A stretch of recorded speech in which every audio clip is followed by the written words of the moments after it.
Bonsoir. Vous reconnaissez ce packaging? Eh oui, c'est bien celui de chez Wish. Et aujourd'hui, je vais vous présenter une petite boîte remplie d'un pack micro à moins de 30 euros. C'est pas merveilleux ça? Allez, c'est parti. Pour 30 euros, à quoi on peut s'attendre? Pour ma part, je suis agréablement surpris. J'enregistre actuellement avec le micro et la boîte est plutôt bien fournie. Voici une petite notice et manuel d'instruction qui nous servira à monter et à expliquer les caractéristiques du micro.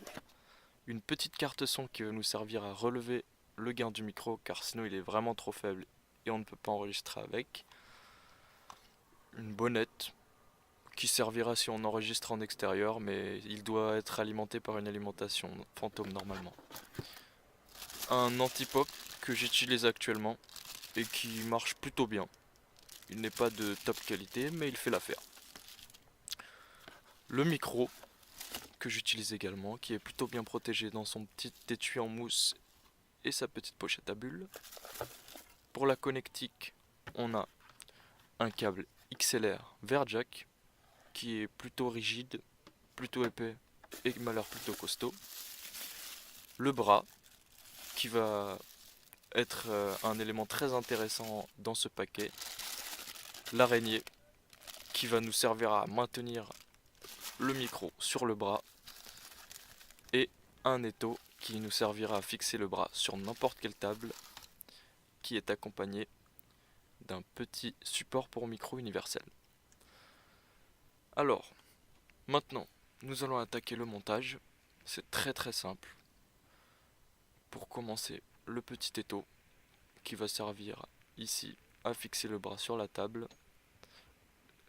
Ça a l'air de se fixer sur toutes les tables, mais je ne suis pas sûr. Ensuite, le bras qu'on va mettre dans le petit plastique fait à cet effet.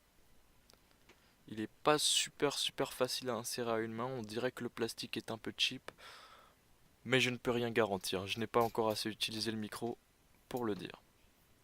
Le bras est quand même plutôt rigide quand on le déplie. Après, est-ce que c'est la visserie qui a besoin d'être faite ou simplement les ressorts qui retiennent trop? On le verra au fil du temps. Il souffre malheureusement d'un léger jeu qui s'amplifie lorsqu'on met du poids dessus. Du poids tel que le micro, le câble et l'antipop. Voici l'araignée qui se fixera grâce à une vis universelle qui est déjà incorporée dedans. Il supporte facilement le poids du micro et ne flanche pas, ainsi que le bras. Mais si on met plus, j'ai bien peur que le bras risque de basculer ou simplement de se refermer. Voici au final le setup complet. Enfin le setup. Le micro, le bras et le paquet. On peut voir l'antipop en dessous que je n'ai pas installé. Le plastique fait un peu cheap. Mais bon, c'est un antipop. Il risque pas trop de se manger des coups. Tant qu'on l'enlève pas et le remet pas tous les jours, normalement le pas de vis aussi tiendra. Le bras mesure un peu plus d'1 mètre, totalement déplié. Je ne l'ai pas mesuré, mais c'est largement suffisant pour un bureau. Voici la carte son, qui comme j'ai dit va nous servir à augmenter le gain du micro. Le packaging est basique, la carte son aussi. Elle est équipée d'une petite LED lorsqu'on la branche, une petite LED rouge qu'on voit actuellement à l'écran. J'espère que la vidéo vous aura plu. J'ai enregistré tout au long de la vidéo avec le micro à une distance de moins de 15 cm. Je n'entends pas de bruit de fond, tout est bien isolé, aucune résonance, le micro est super. En tout cas, merci à toi ou à vous d'avoir regardé la vidéo. On se quitte sur ça, ciao!